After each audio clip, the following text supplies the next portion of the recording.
The sound of the pen scratching against the paper echoed like a gunshot in the silent boardroom. Adrian didn't just sign the divorce papers, he flourished his signature, grinning as he pushed the document across the mahogany table. "Finally free," he scoffed, checking his Rolex. "Take a good look, Ilara. This is what you're worth." Nothing. He thought he was discarding a burden. He thought he was trading a boring housewife for a younger, fiery model. But Adrian made one fatal mistake. He didn't know that the woman sitting opposite him in her thrift store coat wasn't just losing a husband. She was about to inherit an empire that could buy his entire existence 10 times over. And the ink on the divorce papers was the only key that unlocked it all. The conference room on the 42nd floor of the Vanguard Legal Group in downtown Manhattan was freezing. It was a sterile, glass-walled aquarium that smelled of lemon polish and aggressive capitalism. Ilara Vance sat with her hands folded in her lap, her knuckles white. She wore a grey wool coat that had seen better days, the fabric pilling at the cuffs. Opposite her sat Adrian Vance, the man she had loved for 5 years, the man she had supported while he climbed from a junior analyst to a regional director at Crowe & Finch. Adrian looked impeccable. His navy Italian suit was tailored to within an inch of its life. His hair was gelled back, not a strand out of place. He tapped his fingers impatiently on the glass table. "Come on, Ilara," Adrian sighed, his voice dripping with condescension. "Don't drag this out. You've read the terms. You get the Honda. The apartment lease is in your name. Good luck with rent, by the way. And I keep my investments. It's fair." It wasn't fair. The investments were built on the savings Ilara had brought into the marriage, money she had told him was an inheritance from a distant aunt. In reality, she had lived frugally, letting him spend it to maintain the image of a successful businessman. "I'm not dragging it out, Adrian," Ilara said softly. Her voice was steady, though her heart felt like it was being squeezed by a vice. "I just want to be sure you understand what you are signing. Clause 14b, the total severance agreement." Adrian laughed, a harsh, barking sound. He looked at his lawyer, a slimy man named Mr. Gorski, who smirked back. "Clause 14b, Adrian mocked, picking up the document and reading it aloud in a theatrical voice. "The parties agree to a complete and total financial severance. Neither party shall have any claim to the assets, inheritances, or future earnings of the other acquired after the moment of signature." "Yeah, I know what it says, Ilara. I had Gorski draft it." He leaned forward, his eyes cold and cruel. "I'm doing this to protect myself, Ilara. I'm on the verge of a promotion. I'm going to be making 7 figures soon. I can't have you coming back with your hand out, asking for alimony because you're too lazy to get a real job." Ilara's laziness had consisted of managing his home, cooking his meals, ironing his shirts, and emotionally supporting him through 3 nervous breakdowns when the market crashed. But she didn't argue. She simply nodded. "If you are sure, Adrian," she whispered. "I've never been more sure of anything," he sneered. "Jessica is waiting for me downstairs. We have a reservation at Le Bernardin. I'd invite you, but, well, it's out of your price range now." The mention of Jessica Thorne stung. Jessica was Adrian's assistant, 24 years old, ambitious, and lacking any moral compass. Ilara had known about the affair for 6 months. She had found the receipts for diamond earrings, the hotel bookings in the Hamptons, the texts that mocked Ilara's frumpy style. Adrian uncapped his Mont Blanc pen, a gift Ilara had bought him for their 3rd anniversary, and pressed the nib to the paper. He signed his name with a flourish, the scratch of the ink loud in the room. He didn't just sign it, he attacked the paper. "There," he said, sliding the papers across to the mediator, a stoic older woman, named Mrs. Higgins. Done. I am officially a free man. Mrs. Higgins looked at the papers, checked the timestamp on the clock on the wall, and then looked at Elara. Mrs. Vance, or rather, Ms. Sterling, do you have the countersign? Elara took the pen. She didn't hesitate. She signed her name, Elara Sterling. Sterling? Adrian raised an eyebrow, standing up and buttoning his jacket. Going back to your maiden name already? Good. Vance never really suited you. Too powerful. He checked his reflection in the glass window. Well, I'm off. Don't call me. Don't text me. If you can't pay the rent next month, ask the homeless shelter for a bed. He turned to leave, his hand on the door handle. Wait, Mrs. Higgins said. Her voice was sharp, commanding, totally unlike the passive mediator she had been 10 minutes ago. Adrian paused, looking annoyed. What now? I have a dinner to get to. The divorce is finalized, Mrs. Higgins said, placing a stamp on the document. The time of dissolution is recorded at 4:15 p.m. You are legally strangers. Fantastic, Adrian said. Goodbye. Mr. Vance, a deep voice boomed from the back of the room. The heavy oak doors at the far end of the conference room, which had been closed the entire time, swung open. A man walked in. He was elderly but imposing, wearing a 3-piece charcoal suit that cost more than Adrian's car. He carried a leather briefcase and walked with the authority of a man who owned the building. Adrian frowned. Who the hell are you? The man ignored Adrian and walked straight to Elara. He bowed his head slightly. Ms. Sterling, my deepest condolences for your loss, and my congratulations on your freedom. Elara stood up, her demeanor shifting. The hunch in her shoulders vanished. She stood tall, her chin lifted. Thank you, Mr. Blackwood. Is everything in order? Who is this? Adrian demanded, stepping back into the room. Elara, who is this old man? I am Arthur Sterling's personal attorney, Mr. Blackwood said, his voice like gravel. And I am the executor of his estate. Adrian froze. He blinked, trying to process the name.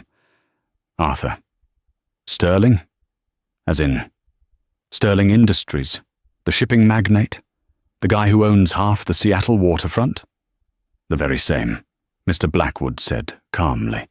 He placed his briefcase on the table, right over Adrian's copy of the divorce papers. What does that have to do with her? Adrian pointed a shaking finger at Elara. Elara turned to look at her ex-husband.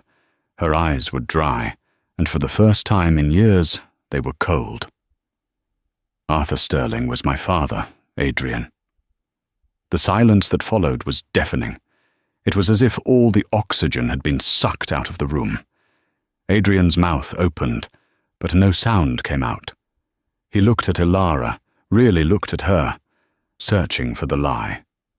But he saw the resemblance, the same steel-grey eyes, the same sharp jawline he had seen on the cover of Forbes magazine.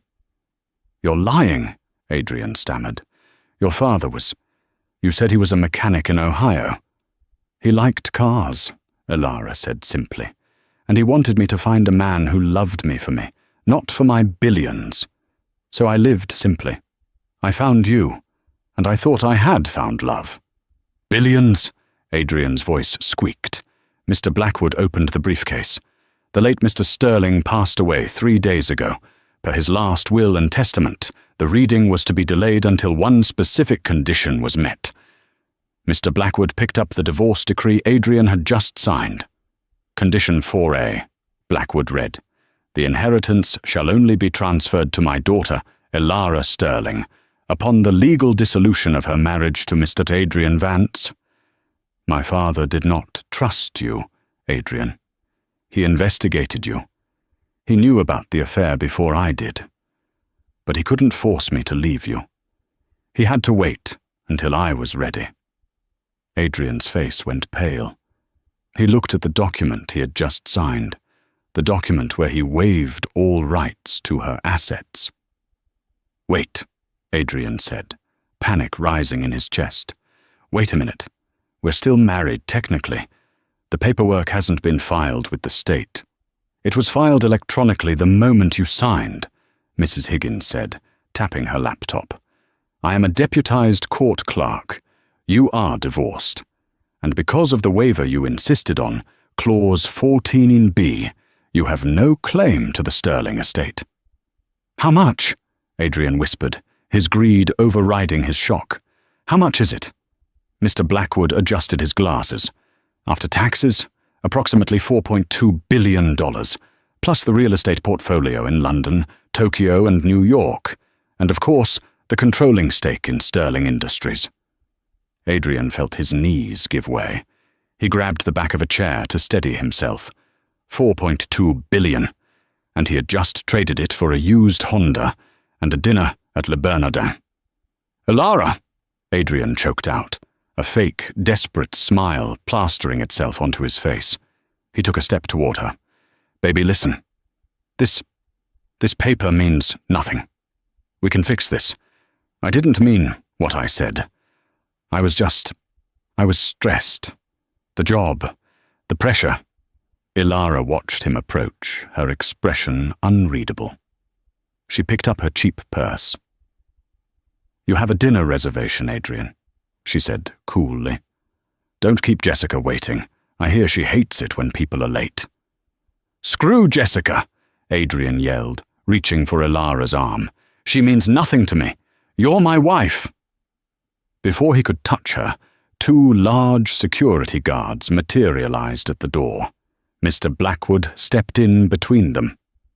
Mr. Vance, Blackwood said, you are trespassing on private property. This is a law firm, Adrian shouted. Yes, Blackwood smiled thinly. A law firm owned by a subsidiary of Sterling Industries. We own the building. Get out. The elevator ride down to the lobby was a blur for Adrian. He felt like he was falling, not just 42 floors, but out of reality itself. When the doors pinged open, the bustling noise of the lobby hit him. He stumbled out, his mind racing. This can't be real. This is a nightmare. He pulled out his phone. 3 missed calls from Jessica. He stared at her name on the screen. Jessica, the woman he had blown up his marriage for. A woman who liked expensive bags and bottle service. What was she compared to an empire? He dialed his own lawyer, Gorski. Gorski, you idiot! Adrian screamed into the phone, ignoring the stares of people in the lobby. You let me sign that. You let me sign away billions. Adrian, calm down. Gorski's voice came through, sounding confused. What are you talking about? You got the investments. You won. I got nothing. She's Arthur Sterling's daughter. She's worth $4 billion, you incompetent hack. There was a long silence on the other end. Sterling, are you sure? Of course I'm sure. I need to annul the divorce. Now, find a loophole. Claim I was under duress. Claim I was drunk. Anything. Adrian, you signed a waiver with a notary present. You drafted the terms yourself. If she really is a Sterling, she has the best lawyers on earth. You're cooked. Adrian smashed his phone against the marble wall. The screen shattered, much like his future. Meanwhile, 42 floors up, Elara walked to the floor-to-ceiling window. She looked out over the city of New York. It looked different now. It didn't look like a place she had to survive in. It looked like a chessboard she now owned. Are you okay, Ms. Sterling? Mr. Blackwood asked gently. I'm fine, Charles, she said, using the old family lawyer's first name. Actually, I feel light. Your father left a letter for you, Charles Blackwood said, pulling a cream-colored envelope from his jacket. He wrote it the day he went into the hospital. Elara took the envelope. Her hands trembled slightly as she opened it. The handwriting was shaky, but strong. My dearest Elara, if you are reading this, The leech is gone. I know you loved him, and I know it hurts. But a man who loves you doesn't make you feel small so he can feel big. You are a Sterling. You come from a line of builders and fighters. Take the world, Elara. It's yours. But watch your back. The wolves will come when they smell the money. Be the lion. Love, Dad. A single tear rolled down her cheek. She wiped it away quickly. What is the next step, Charles? The board meeting is scheduled for Monday morning, Charles said. The shareholders are restless. Since your father's passing, the stock has dipped. They expect a leader, but they don't know about you. To the world, Arthur Sterling died childless. Then let's introduce them, Elara said. But first, I need new clothes, and I need to go to the Hamptons. The Hamptons estate is being prepared. Charles nodded. May I ask why? Because, Elara turned, her eyes flashing with a dangerous intelligence. Adrian and Jessica are going to the summer gala this weekend. Adrian spent $5,000 on a ticket just to network. I think it's time the hostess made an appearance.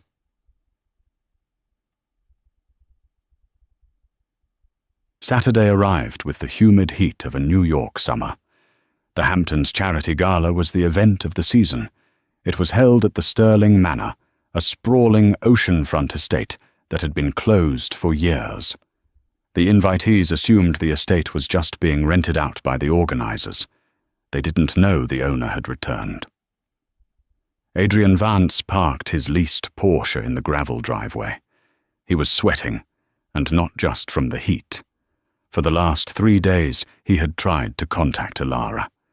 He had gone to their apartment, but the locks were changed. He had gone to the motel she mentioned once, but she wasn't there. He was desperate. Adrian, stop fidgeting, Jessica snapped from the passenger seat. She was wearing a red dress that was cut too low and tight, screaming for attention. You've been acting weird all week. We're finally free. Let's celebrate. She didn't know yet. Adrian hadn't told her. He was terrified that if Jessica knew he had fumbled $4 billion, she would leave him faster than he had left Elara. He needed to find Elara, beg for forgiveness, and get back in before the news went public. Yeah, celebrate, Adrian muttered. Let's just find the VIP section. They walked toward the massive white tent set up on the lawn. The champagne was flowing, and the elite of New York were mingling. Adrian scanned the crowd, looking for potential investors for his startup, his backup plan if he couldn't get Elara back. Suddenly, the music stopped. A hush fell over the crowd. A man on the stage tapped the microphone. It was Charles Blackwood. Ladies and gentlemen, Charles announced, thank you for joining us tonight. As you know, we are gathered here to honor the memory of Arthur Sterling. But tonight is also a celebration of the future. Please welcome the new chairwoman of Sterling Industries and the owner of this estate, Ms. Elara Sterling. The spotlight swung to the top of the grand marble staircase of the manor. Adrian's jaw dropped. Jessica gasped. Elara stood there. She was no longer the woman in the grey wool coat. She was wearing a custom emerald green gown that hugged her figure, adorned with diamonds that glittered under the lights. Her hair was swept up in an elegant chignon. She looked regal. She looked untouchable. She descended the stairs slowly, every eye on her. That's your wife, Jessica whispered, her eyes widening in horror. Adrian, that's Elara. I know, Adrian croaked. Why did they call her Sterling? Jessica turned to him, her nails digging into his arm. Adrian, what is going on? Elara reached the bottom of the stairs and took the microphone. She scanned the crowd, her gaze landing squarely on Adrian and Jessica. She smiled, but it didn't reach her eyes. Thank you all for coming, Elara's voice rang out, clear and confident. My father built this company on integrity, on loyalty, values that are rare these days." She paused, letting the silence hang. "I intend to run this company with the same values, which is why my first act as chairwoman will be to clean house. We are severing ties with partners who do not reflect our standards." She signaled to a waiter who walked over to Adrian. The waiter wasn't holding a tray of drinks. He was holding an envelope. "Mr. Vance?" the waiter asked, loudly enough for the surrounding circle to hear. "Yes?" Adrian said, his face burning. "Ms. Sterling asked me to give you this. It's a bill." "A bill?" "For the ticket to tonight's event," the waiter said. "Your credit card was declined, and since you are no longer a family member, the family discount has been revoked." Laughter rippled through the crowd. The humiliation was physical. Adrian felt like he had been slapped. "Declined!" Jessica shrieked. "You said you had money." "I do! I will!" Adrian stammered. Elara watched from the stage, sipping a glass of champagne. She wasn't done. This was just the appetizer. Monday morning in Manhattan broke with a grey, drizzling sky, matching the mood inside the conference room of Crowe and Finch. This wasn't just any meeting. This was the quarterly review with their biggest client, Sterling Industries. For years, Crowe and Finch had handled the logistics software for the Sterling shipping fleet. It was a contract worth $12 million a year. Usually, a senior partner handled this account, but today, the senior partner, Marcus Crowe, had made a specific request. "Adrian," Marcus had said earlier that morning, clapping a heavy hand on Adrian's shoulder. "I saw the news. I saw the gala. You were married to Elara Sterling, the heiress." "Ex-married, Marcus," Adrian muttered, nursing a hangover from a bottle of cheap scotch he'd consumed after the gala humiliation. "Whatever," Marcus waved his hand. "She's the new chairwoman. We need this contract renewed. You know her. You know how she thinks. I want you to lead the presentation today. Charm her. Remind her of the good times. Get us that signature." Adrian felt a cold sweat prickle his neck. "Marcus, I don't think that's a good idea. The divorce was contentious." "Fix it," Marcus snapped, his friendly demeanor vanishing. "You're a regional director. Act like one. If we lose Sterling, we lose 40% of our revenue. Don't make me regret promoting you." 2 hours later, Adrian sat at the head of the table, flanked by his team. The door opened. Elara walked in. She wasn't alone. Charles Blackwood was at her right, and 2 other severe-looking attorneys were at her left. She wore a sharp white suit that made her look like a blade in the dim room. She didn't look at Adrian. She took the seat at the opposite end of the long table. "Good morning," Elara said, opening a leather folder. "Let's proceed." Adrian stood up, smoothing his tie. He tried to summon the arrogance that had served him so well in the past, but his legs felt like jelly. "Elara, Ms. Sterling, it's good to see you. You look radiant." Elara finally looked at him. Her gaze was bored. "Mr. Vance, you have 10 minutes to explain why Sterling Industries should not terminate our contract for cause." "Terminate?" Adrian choked. "For cause? We've hit every metric. Our software efficiency is up 12%. "Your software is adequate," Elara said calmly. "Your ethics, however, are a liability." She slid a document down the table. Adrian picked it up. It was a printout of an email chain. His eyes widened. It was an email from his work account, sent to a competitor, offering to sell Sterling's shipping route data for a payout. "I didn't send this," Adrian gasped, looking at Marcus. "Marcus, I didn't send this." "The timestamp is from 2 months ago," Elara said. "Sent from your IP address. At the time, I was just your wife, cleaning your apartment. I saw you typing it. I saw you negotiating the price. You wanted extra cash to buy a diamond necklace for Miss Thorne, didn't you?" The room went silent. Marcus Crowe turned slowly to look at Adrian. His face was purple with rage. "Is this true?" Marcus whispered. "You tried to sell our client's data?" "She's lying," Adrian shouted, pointing at Alara. "She hacked me. She's trying to frame me because I left her." "We had a forensic audit done this morning," Charles Blackwood interjected smoothly. "The digital footprint is undeniable.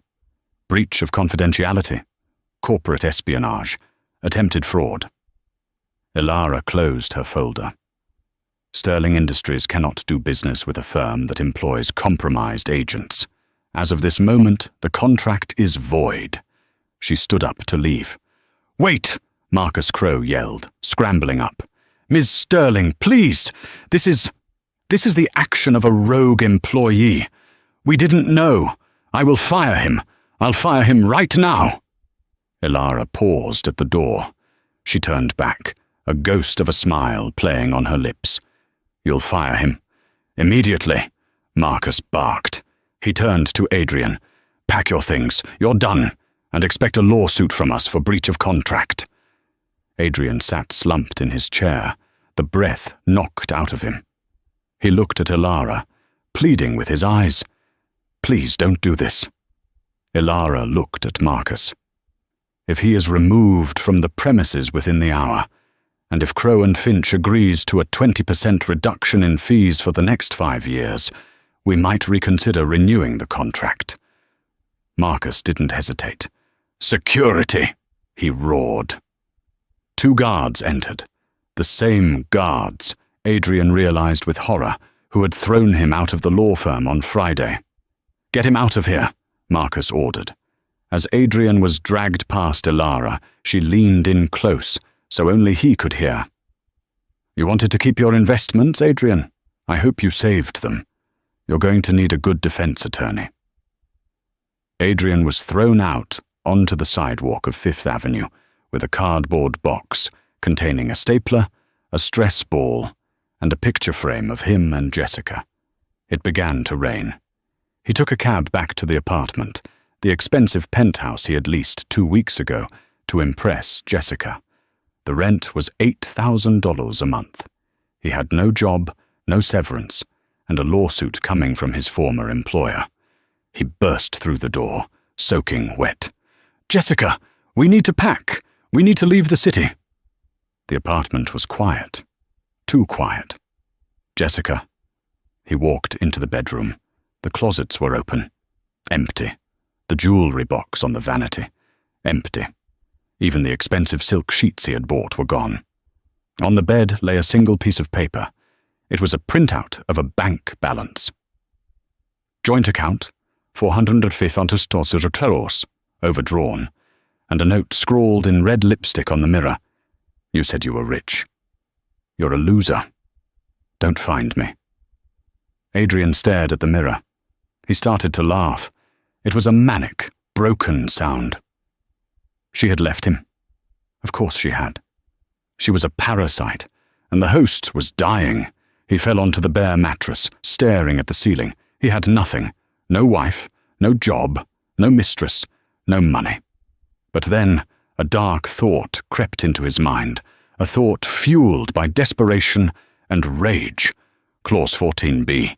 He sat up. He scrambled for his phone. The screen cracked, but still working. He dialed a number he had saved years ago, a college buddy who had barely passed the bar exam and now ran a shady practice in Queens.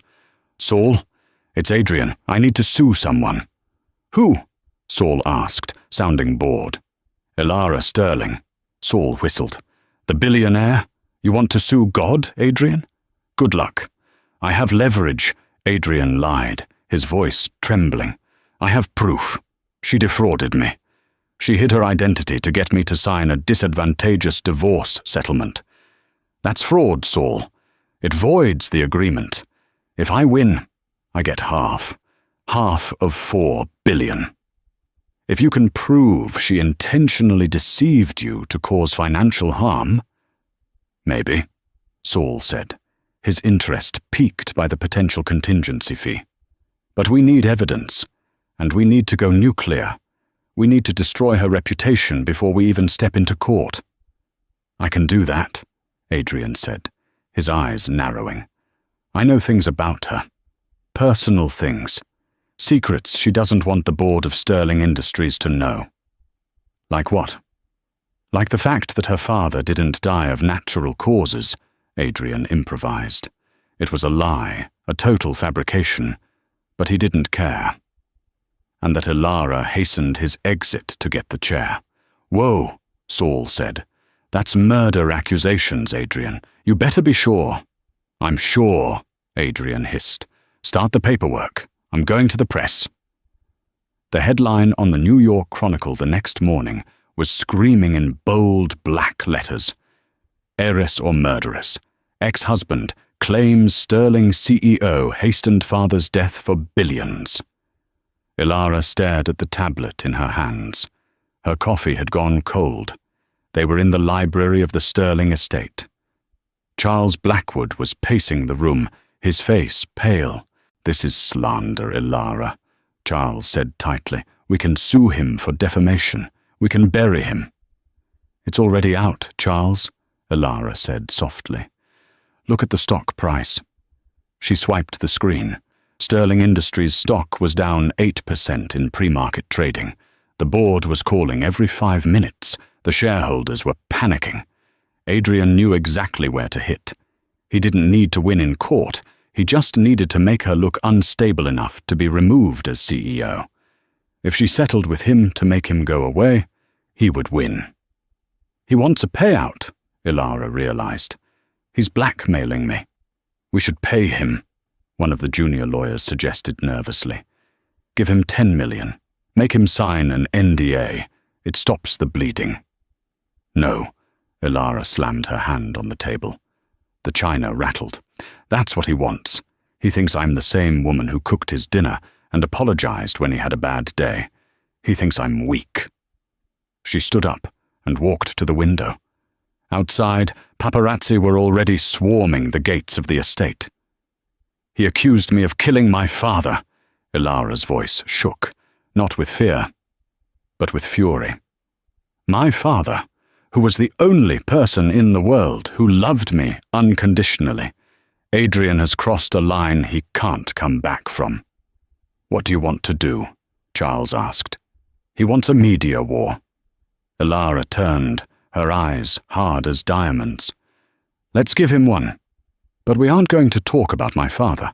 We're going to talk about him." "We have the forensic report from Crowe and Finch," Charles noted. "The attempted sale of data." "That's business," Ilara waved it off. "People find corporate espionage boring. We need something visceral, something that shows the world exactly who Adrian Vance is." She looked at Charles. "Get me the security footage from the apartment building, the old one, specifically the night of December 14th last year." Charles frowned.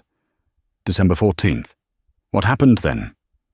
"That was the night I confronted him about his gambling debts," Ilara said quietly. "He didn't take it well. He lost his temper." Charles's face darkened. "He hit you?" "He threw a vase. It missed me, but it shattered against the wall next to my head. Then he grabbed me by the throat and told me I was worthless without him. The hallway camera. The door was open. It might have caught the audio, maybe even the visual. If we release that," Charles warned, "it will be humiliating for you. The world will see you as a victim." "No," Ilara corrected him. "They will see a survivor, and they will see a monster. And there's one more thing," Ilara added. "Find Jessica Thorne." "The mistress? She left him, didn't she? I bet she's angry. I bet she feels used. Find her. Offer her a job. Not a high-paying one, just a job, and an exclusive interview with Vanity Fair." 2 days later, Adrian sat in a booth at a dive bar in Queens, waiting for Saul. He felt good. The news cycle was dominated by his allegations. He had given 3 interviews, crying crocodile tears about how Ilara changed and how he feared for Arthur Sterling's safety. People were believing him. Or at least, they loved the drama enough to click. The TV above the bar was playing the news. "Turn that up," Adrian told the bartender. The anchor was looking serious. "Breaking news in the Sterling saga. Ilara Sterling has released a statement and a video." Adrian smiled. Here comes the settlement offer. But the screen didn't show a press release. It showed grainy black and white footage. It was a hallway. His hallway. Adrian's blood ran cold. On the screen, a younger Adrian was screaming, his face twisted in rage. The audio was clear. "You are nothing. You are a parasite. I spend the money because I earn the money. You just sit there and rot." Then, the sound of shattering glass. The video showed Adrian lunging at Ilara, pinning her against the doorframe, his hand around her neck. The bar went silent. The patrons turned to look at Adrian. Then, the scene cut to an interview. It was Jessica Thorne. She looked tired, wearing simple clothes, no makeup. "He told me she was crazy," Jessica said to the camera, wiping a tear. "He told me she was abusive. But it was him. He used her money to buy me things. He stole from her savings. And when he found out he couldn't get her inheritance, he tried to sell his company's secrets. He's a con artist, a dangerous one." Adrian stood up, his chair scraping loudly against the floor. That's taken out of context. That's fake." The bartender, a burly man with tattoos on his neck, reached over the counter and grabbed the remote. He turned the TV off, then looked at Adrian. "Get out," the bartender growled. "I haven't finished my drink." "Get out." Adrian stumbled onto the street. His phone started buzzing. It was Saul. "It's over, Adrian," Saul said. "I'm dropping you. You didn't tell me there was video of domestic assault. I can't touch this. You're radioactive." "Saul, wait. We can spin this." "Spin it? You're on video choking a billionaire heiress. The DA just called me. They're opening a criminal investigation for assault and battery, and Crow and Finch just filed their lawsuit. You're going to prison, kid." Adrian dropped the phone. He stood in the middle of the sidewalk, the city bustling around him. He looked up at the giant digital billboard in Times Square. It was a live stream of the Sterling Industries stock ticker. It was climbing, green arrows pointing up, and next to it, a picture of Ilara Sterling, looking fierce and composed. The headline read, "Sterling Strong. Chairwoman exposes abuser. Stock surges." She hadn't just defeated him. She had monetized his destruction. 6 months later, the Manhattan Criminal Courthouse felt less like a hall of justice and more like a Roman Colosseum. The air inside courtroom 3B was thick with the smell of damp wool, stale coffee, and the electrifying buzz of anticipation. Ilara sat in the front row of the gallery, flanked by Charles Blackwood and a private security detail. She wore a navy suit, armored in tailoring. She wasn't there to gloat. She was there to bear witness. She needed to see the final door close on the darkest chapter of her life. At the defense table sat Adrian Vance. The transformation was startling. The Italian suits were gone, replaced by an ill-fitting county-issued orange jumpsuit that washed out his already pale complexion. His perfectly gelled hair was limp and greasy. He had lost weight. His cheekbones protruded sharply, giving him a skeletal, desperate look. He kept glancing back at the gallery, his eyes darting wildly until they found Ilara. When he saw her, he offered a weak, trembling smile. It was a reflex, a muscle memory from a time when a smile could get him out of trouble. Ilara didn't blink. She looked through him, as if he were a smudge on a window pane. The trial had been a spectacle. The prosecution, led by a carnivorous district attorney named Patricia Kim, had dismantled Adrian's life, brick by brick. They started with the financial fraud. The forensic accountants from Crowe and Finch took the stand, walking the jury through the complex web of Adrian's attempts to sell sterling data. They showed the emails, the burner phone records, the desperate late-night searches for non-extradition countries. It painted a picture not of a savvy businessman making a mistake, but of a drowning rat clawing at anything to stay afloat. Then came Jessica Thorne. Jessica took the stand, looking nothing like the bottle service girl in the red dress. She wore a modest grey cardigan and spoke in a hushed voice. She refused to look at Adrian. "He told me he loved me," Jessica told the jury, tearing up. "But it was never about love. It was about what I represented. I was the shiny new toy he thought he deserved. And when the money didn't come through, when he realized Ilara was the one with the power, I became garbage to him. He left me in that apartment with nothing but debt." She looked at Ilara, then back to the jury. "He used everyone. He's empty inside."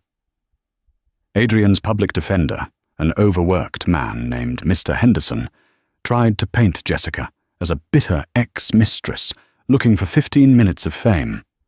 But the damage was done. But the cornerstone of the prosecution's case was the video. When D.A. Kim announced she was playing Exhibit C, the hallway security footage, a hush fell over the courtroom, so profound you could hear the hum of the fluorescent lights.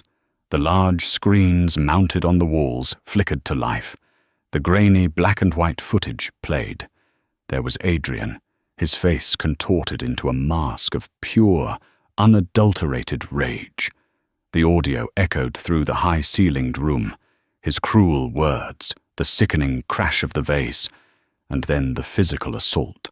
The sight of him pinning Ilara against the wall, his hand at her throat, was visceral. In the gallery, Ilara forced herself to watch. Her heart hammered against her ribs, a phantom echo of the fear she had felt that night. Beside her, Charles Blackwood gently placed a hand on her arm. Adrian, however, couldn't watch. He stared down at the laminate table, his hands shaking uncontrollably. The jury watched, their faces hardening into stone. There was no spinning this. There was no context. It was raw violence born of entitlement. The prosecution rested. It should have been over. But Adrian, driven by a narcissist's belief that he could charm his way out of anything, insisted on taking the stand against his lawyer's frantic advice. It was a disaster of epic proportions. Under direct examination, Adrian tried to cry. It was a performance. "I was under immense pressure," he sobbed, dabbing at dry eyes. "The market was crashing. I was working 80-hour weeks to provide for Ilara. I just snapped. It was one time. I'm not a monster. I still love my wife." De Kim stood up for cross-examination. She didn't pace. She didn't shout. She just leaned against the podium and looked at Adrian like he was a particularly interesting bacteria under a microscope. "Mr. Vance," she began, "you say you love your wife. Yet 3 hours before you assaulted her in that hallway, credit card records show you purchased a $1,200 bracelet from Tiffany's. Was that for Ilara?" Adrian froze. I don't recall. Let me refresh your memory. The receipt was emailed to Jessica Thorne. Did you love Jessica too?" "It's complicated," Adrian stammered. "It seems quite simple, Mr. Vance. You love money, and you hate anyone who gets in the way of you having it." She grilled him for 2 hours. She caught him in lie after lie. By the end, his fake tears had dried up, replaced by the same spitting anger the jury had seen in the video. "You're twisting everything," Adrian shouted at the DA, slamming his fist on the witness stand. "None of you understand. I deserve that money. I put up with her for 5 years. I earned it." The silence that followed his outburst sealed his fate. He had just admitted, in open court, that he viewed his marriage as a transaction and his abuse as justified frustration over payment. The jury deliberated for less than an hour. When the foreman read the verdict, Ilara felt a strange sense of anticlimax. Guilty on count 1, aggravated assault. Guilty on count 2, wire fraud. Guilty on count 3, corporate espionage. The judge, a no-nonsense woman named Judge Albright, looked over her spectacles at Adrian. "Mr. Vance, your behavior has been reprehensible. You defrauded your employer, you terrorized your wife, and you attempted to manipulate this court with perjury.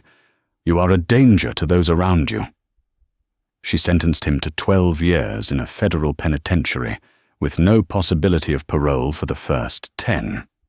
As the bailiffs moved in to cuff Adrian, he lunged toward the gallery. He didn't get far, but his eyes locked onto Ilara's. "Ilara! Ilara, please!" he screamed, his voice cracking with genuine terror as the reality of prison crashed down on him. "Don't let them take me. I can fix this. Baby, I love you. Tell them we can work it out." He was still screaming her name as they dragged him through the side door. The heavy oak door slammed shut, cutting off his cries. Ilara let out a breath she felt like she had been holding for 5 years. The cage was finally closed, but she wasn't the one inside it anymore. "It's done," Charles whispered. "No, Charles," Ilara said, standing up and smoothing her suit jacket.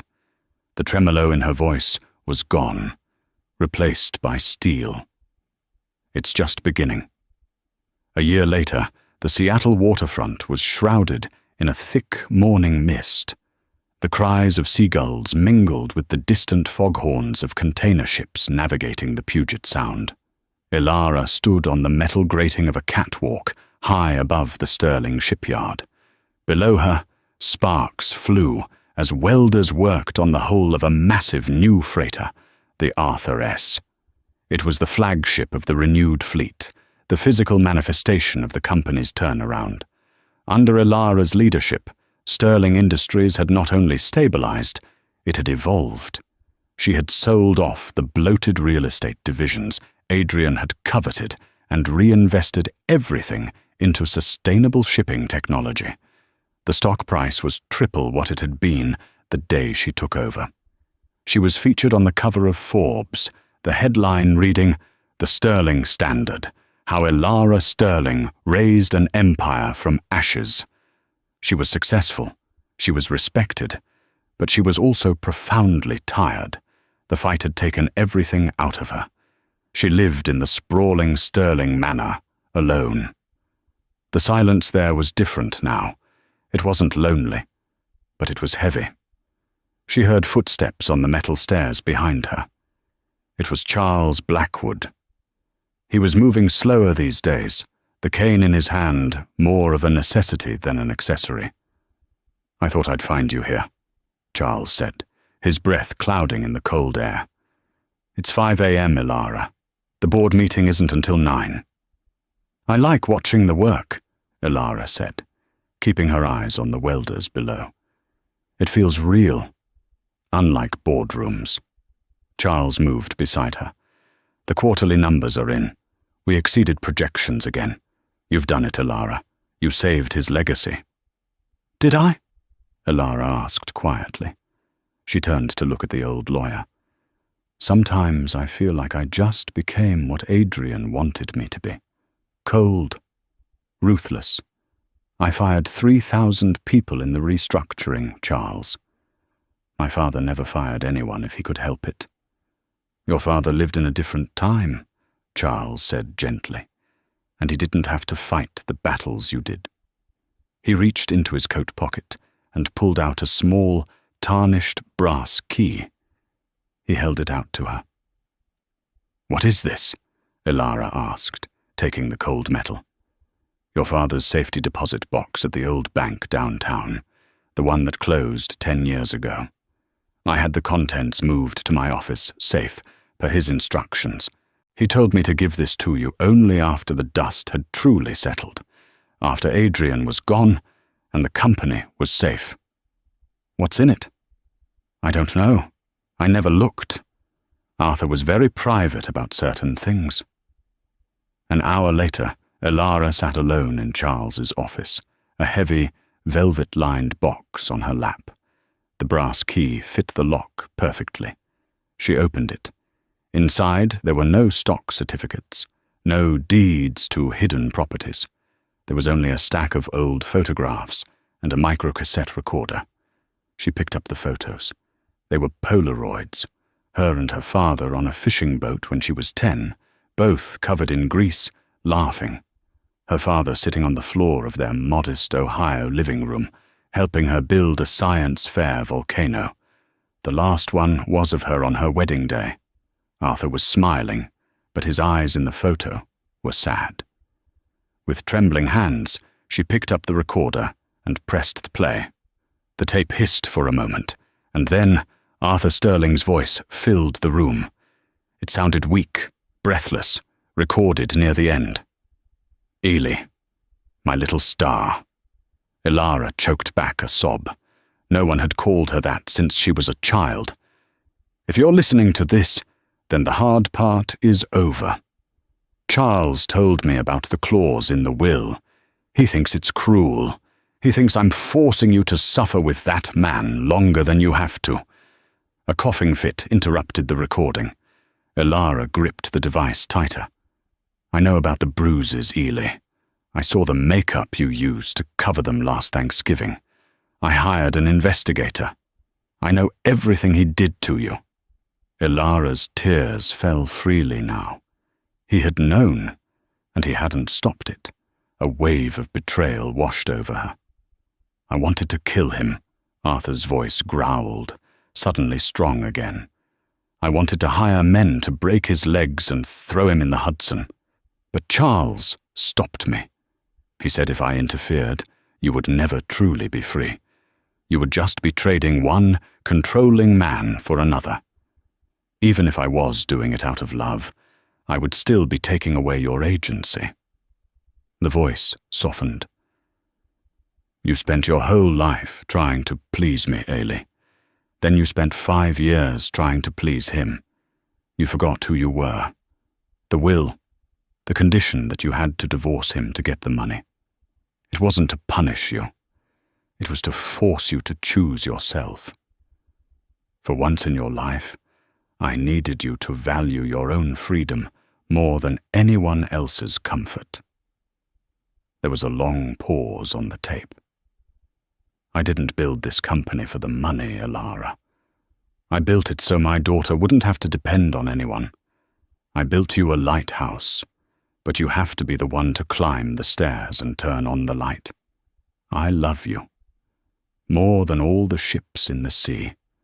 Be brave, my star. The tape clicked off.